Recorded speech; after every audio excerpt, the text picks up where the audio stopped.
창세기 3장 15절 말씀 같이 읽습니다. 시작.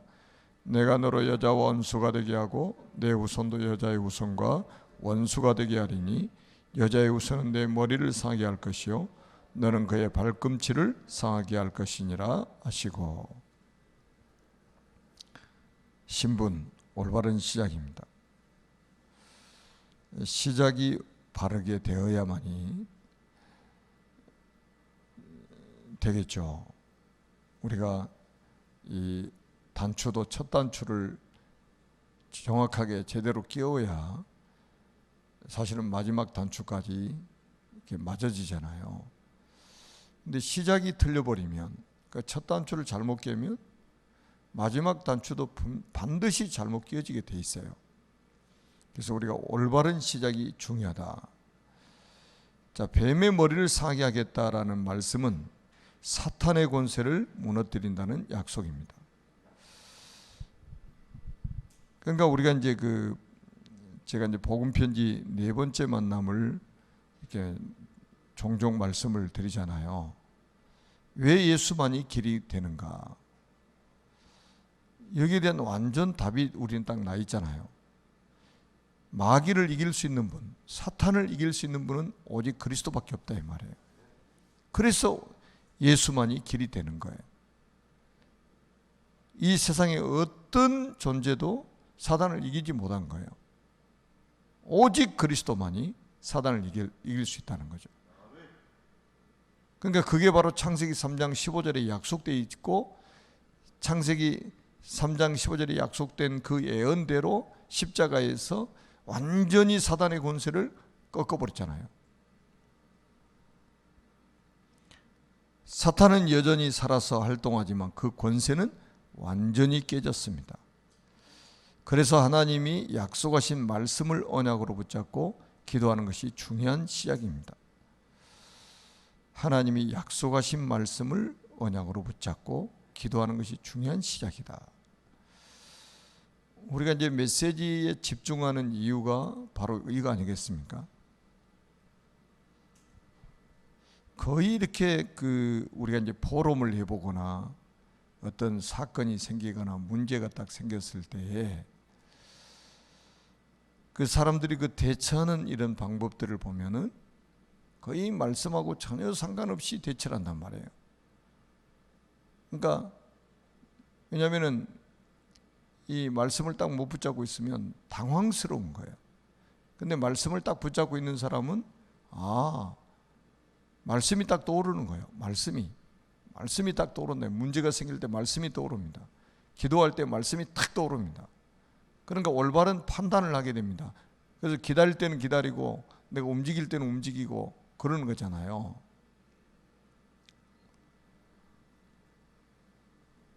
언약을 붙잡고 어떻게 기도해야 할까요? 첫째, 모든 것을 언약을 통해서 시작하라. 모든 것을 언약을 통해서 봐야 합니다. 하나님은 언약의 하나님이잖아요. 언약을 주시고 그 언약을 성취해 가시는 하나님이란 말이에요. 우리가 예레미야 33장 2절에 보니까 일을 행하는 여호와, 그것을 지어 성취하는 여호와, 그 이름을 여호와라는 이가 이같이 이르노라. 그러니까 그러면서 이제 3절에 보니까 너는 내게 부르짖으라. 내가 내게 응답하겠고 내가 알지 못하는 크고 비밀한 일을 내게 보이리라. 그러니까 하나님은 언약 주시고 언약을 성취해 가시는 분이니까 너는 그 언약을 붙잡고 내게 부르짖어라. 그럼 내가 내게 응답을 하겠다. 그러니까 우리는 우리 수준으로 이제 사는 게 아니에요. 우리 수준으로 사는 것은 불신자도 똑같습니다. 우리 수준을 넘어서는 게 뭡니까? 기도 아닙니까? 그러니까 사람들이 문제가 딱 생기면 뭐를 딱 자기 수준을 생각하는 거예요. 문제가 딱 생기면.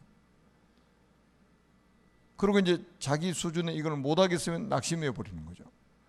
그러니까 우리가 문제가 딱 생기면 이거를 넘어설 수 있는 비밀이 있잖아요. 우리에게는 하나님이 살아계신 하나님께 기도하면 되잖아요. 그러면 내가 그걸 뛰어넘을 수 없는 것도 하나님이 뛰어넘고 초월하도록 만드시는 거예요.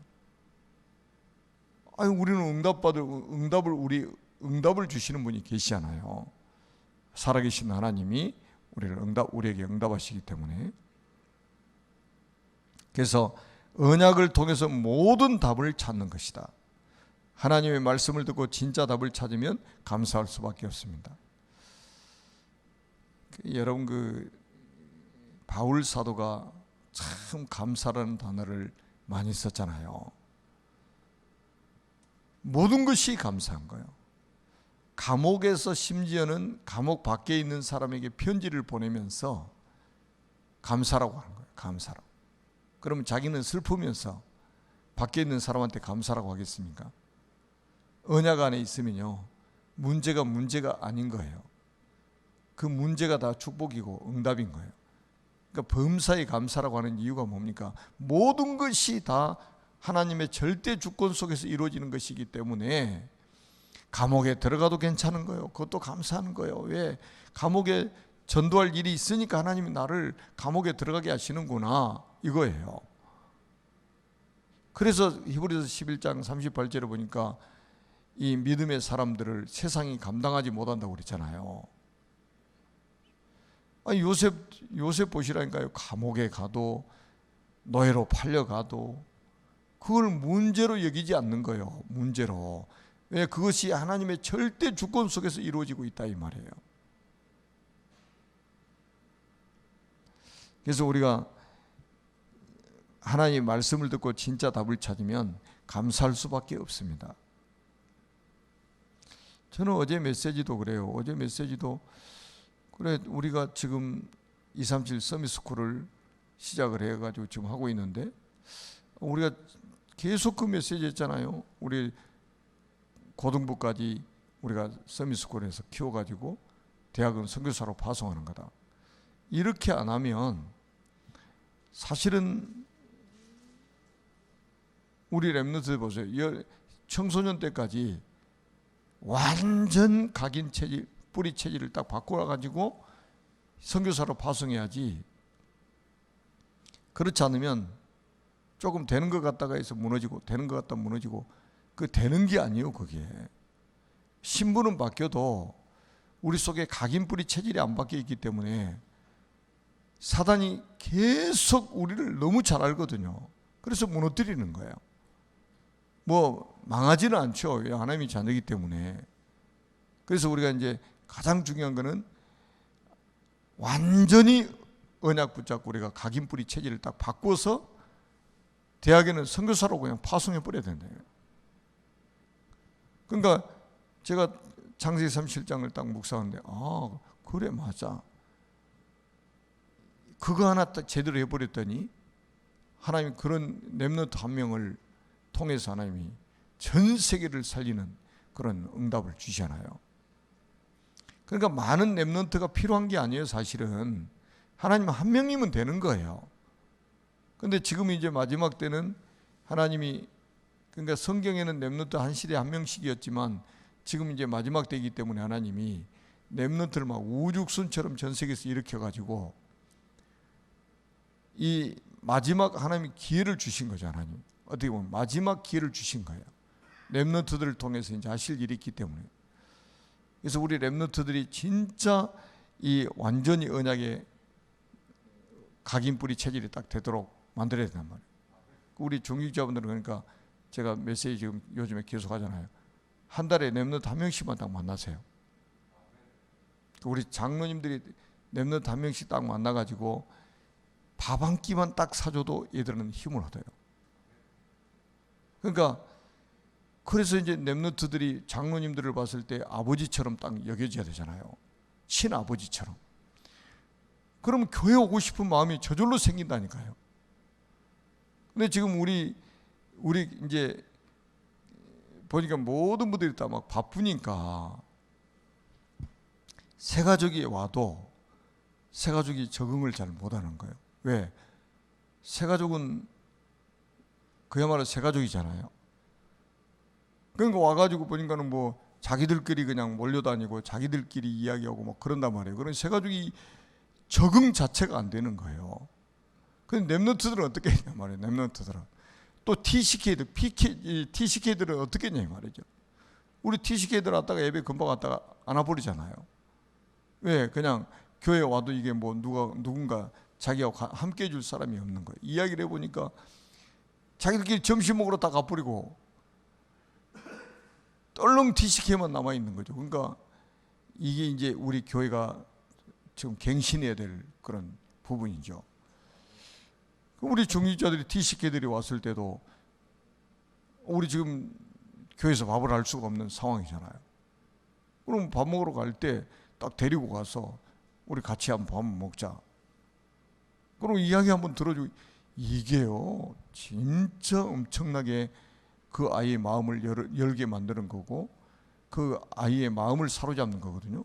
그래서 우리 장로님들은 지금 뭐 잘하고 계시지만 하여튼 렘넌트 키워야 될 분들이기 때문에 진짜 그렇게 앞으로 좀 응답을 받으셨으면 좋겠습니다. 이것이 올바른 시작입니다. 정확한 언약, 먼저 내가 어느 쪽에 서 있는가를 알아야 합니다. 문제가 아닌 하나님이 주시는 답 쪽에 서야 합니다. 그리고 하나님의 주권을 인정하며 말씀을 붙잡아야 합니다. 그때 말씀의 흐름 속으로 들어가는 중요한 응답을 누릴 수 있습니다. 하나님의 주권을 인정하며 말씀을 붙잡아야 된다. 여러분, 문제가 생기면 그 사람이 하나님의 절대 주권을 인정하는지 안 하는지 딱 알 수가 있어요. 좋을 때는 다 하나님의 절대 주권을 믿는 것처럼 보여요. 그런데 문제가 생기면 하나님의 절대 주권을 전혀 안 믿고 있는 사람들이 너무 많다는 것을 확인하게 되죠. 그러니까 요셉을 한번 보시라니까요. 창세기 45장에 보니까 형들이 이제 두려워하잖아요. 형들이 혹시 보복하지 않을까, 요셉이. 그러니까 요셉이 형들한테 그러잖아요. 형들이 나를 이곳에 팔았으므로 근심하지 마소서, 한탄하지 마소서. 당신들이 나를 이곳에 판 것이 아니라 하나님이 당신들을 앞서서 나를 이곳에 먼저 보내셨나이다. 그 이유가 뭐냐? 당신들을 구원하고 당신들의 후손을 이 땅에 두시려고 나를 이곳에 먼저 보내셨다. 그러니까 형들이 충격받은 거죠. 충격.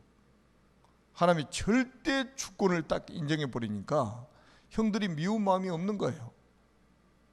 형들에게 보복하고 싶은 마음이 없는 거예요. 형들을 오히려 이로하고 형들을 축복할 수밖에 없는 거예요. 하나님의 절대 주권을 딱 인정하니까. 자, 이런 사람이 딱 한 사람이 있으면요, 그 사람이 우리 속된 말로 비빌 언덕이 되는 거예요. 아, 저렇게 하나님의 절대 주권을 인정하는 중직자가 교회 안에 있구나. 그러니까 뭔가 문제 생겼다 흔들리던 사람도 그 사람을 딱 보고는 딱 기대고 싶은 거예요. 뭔가 상담하고 싶고 뭔가 좀 그분 만나면 답을 얻을 것 같고 이런 사람이 딱 돼야 된단 말이죠. 그래야 사실은 교회 안에 새가족들도 렘넌트들도 힘을 얻고 세워질 수가 있게 되겠죠. 그때 말씀의 흐름 속으로 들어가는 중요한 응답을 누릴 수 있습니다. 하나님 주신 언약을 잡고 올바르게 시작하면 모든 것이 회복됩니다. 그러니까 오늘은 제목이 뭡니까? 올바른 시작 아닙니까? 하나님 주신 언약을 따라 나의 근본, 기본, 기초가 회복되는 응답이 준비되어 있습니다. 우리 이제 지금 이제 방송으로 예배를 드리고 계신 분들도 많이 계시잖아요. 그러니까 진짜입니다. 우리가 여러분 우리가 이제 언약으로 딱 서 있는 사람은 누가 안 도와줘도 됩니다. 그러니까 교회 안에 새가족들이라든지 또 렘넌트들이라든지 이런 연약한 사람들 있잖아요. 환우들이라든지 이런 사람들이 딱 정말로 신분 권세를 회복하고 언약을 붙잡고 올바르게 시작할 수 있도록 도와야 된단 말이에요. 그래서 모든 성도가 일어나서 정말 영적 싸움을 하면서 우리가 237 나라를 살리는 그런 주역으로 우리가 쓰임 받아야 돼요. 뭐 교회는 동창회가 아니고 계모임도 아니고 그러잖아요. 향후의 모임이 아니잖아요. 우리는 복음 공동체인 거예요. 복음 공동체. 이 속에 들어오면 모든 것이 녹아버려야 돼요. 마치 용광로처럼 말이죠. 용광로처럼 그냥 뭐 5만 대만 쇳덩어리 다 집어넣으면 다 녹으면서 다 벗겨지고 그러잖아요. 그렇듯이 완전히 복음 공동체 속에 새 가족이 들어오고 막 렘넌트들이 딱 들어오면 거기서 녹아 내려져 버렸으니까요. 그냥 복음으로 그냥 완전히 그래서 새로운 사람이 돼가지고 237개 나라 살 수 있는 이 축복을 함께 누리도록 우리가 돕는 것이 굉장히 중요한 거죠. 우리 언약기도 하나님이 가장 원하시는 언약을 약속을 붙잡고 기도로 시작하게 하옵소서. 예수 그리스도 이름으로 기도합니다. 아멘. 오늘도 우리 신분건세를 마음껏 누리시는 날이 되기를 주님의 이름으로 축복합니다. 교회 기도 제목입니다. 교회 기도 제목입니다. 시작. 237 이민자 지원센터 플랫폼, 237 이민자 지원센터를 237 나라를 살릴 플랫폼으로 주신 하나님께 감사를 드립니다. 237 이민자 지원센터를 통해 237 나라를 살릴 절대 제자들이 일어나게 하시고 237 미래를 살릴 렘넌트들이 TCK들 속에 일어나게 하옵소서. 237 이민자 지원센터를 후원하고 있는 이사분들과 전도자들의 경제를 축복하옵소서. 237 서밋스쿨 플랫폼, 사탄이 교육을 통해 12가지 문제, 나중심, 물질중심, 성공중심, 무속, 점술, 우상, 마귀자녀, 우상숭배, 정신문제, 육신문제, 내세문제, 후대문제를 각인 뿌리 체질화시켜 무신론자로 만들어 하나님을 대적하게 만들고 있는 이때에 그리스도로 각인시키고 하나님의 나라로 뿌리를 내리고 성령 충만으로 체질을 바꿔서 237 나라를 살릴 복음 인재를 키우시려고 237 서밋스쿨을 세워주심을 진심으로 감사를 드립니다. 237 서밋스쿨 안에 가장 먼저 유치부 렘넌트들을 모아 영적 서밋으로 훈련받게 하심을 감사드립니다. 237 서밋스쿨 안에 초등부, 중등부, 고등부까지 서밋 훈련을 받을 수 있는 플랫폼으로 축복하옵소서. 지금 237 서밋스쿨 초등부 교육과정을 준비하고 있는 태스크포스 팀에게 다니엘에게 주셨던 10배 뛰어난 지혜를 주셔서 하나님께서 원하시는 복음 인재를 키워 237 나라를 살리게 하옵소서. 237 서밋스쿨에서 렘넌트들에게 언약과 교육과정을 지도할 인재팀과 후원할 경제팀, 24시 237 서밋스쿨 렘넌트들을 위하여 기도할 기도팀이 세워지게 하옵소서. RG 성전 플랫폼, 단순한 성전 건축이 아니라 RG 성전 건축을 언약으로 주신 것을 감사드립니다. 다시 성전 건축을 하고자 마음을 먹고 준비했던 것이 특별한 일이 아닌 지극히 당연한 일이었던 것처럼 우리도 RG 성전 건축을 통하여 237 치유운동과 237 서밋운동을 할 수 있는 최고의 플랫폼이 될 수 있도록 역사하옵소서. 전세계 우상신전을 세워 사람들을 멸망의 길로 이끌어가고 있는 사탄의 강력한 진을 무너뜨리고 세상을 살려낼 수 있는 하나님의 RG 성전이 건축되게 하옵소서. 렘넌트들을 영성과 지성을 겸비하고 믿음과 실력을 갖추고 하나님을 알고 세상을 아는 영적 서밋, 기능 서밋, 문화 서밋으로 세워서 세계 복음할 수 있는 플랫폼이 되게 하옵소서. 전 성도가 벽돌 한 장, 한 평, 한 방, 한 기념관에 기쁨으로 동참하여 후대들을 위하여 기념비를 남기게 하옵소서. 중직자, 삼제자, 하나님께서 세우신 중직자들이 교회를 살리는 비밀결사대, 렘넌트를 키우는 렘넌트 미니스트리, 메이슨 전쟁에 승리할 홀리 메이슨으로 일어나게 하옵소서. 산업인 상기여, 산업인들이 빛의 경제, 복음 경제, 미래 경제를 예복하여 RG 성전을 건축하여 렘넌트들을 삼서밋으로 키우고 전세계 선교사를 파송할 수 있도록 축복하옵소서. 한우와 새가족, 절대 불가능한 문제까지도 하나님 보호자 앞으로 가져갈 수 있는 영적 서밋 타임을 예복하여 절대 가능케 하시는 하나님의 역사로 가정과 가문의 증인으로 서게 하시고 언약의 여정, 전도의 여정을 살아가게 하옵소서. 미래를 살릴 렘넌트들과 언약 전달하는 교사들이 최고 은혜 받게 하옵소서. 만왕의 왕이신 예수 그리스도의 이름으로 기도합니다. 아멘.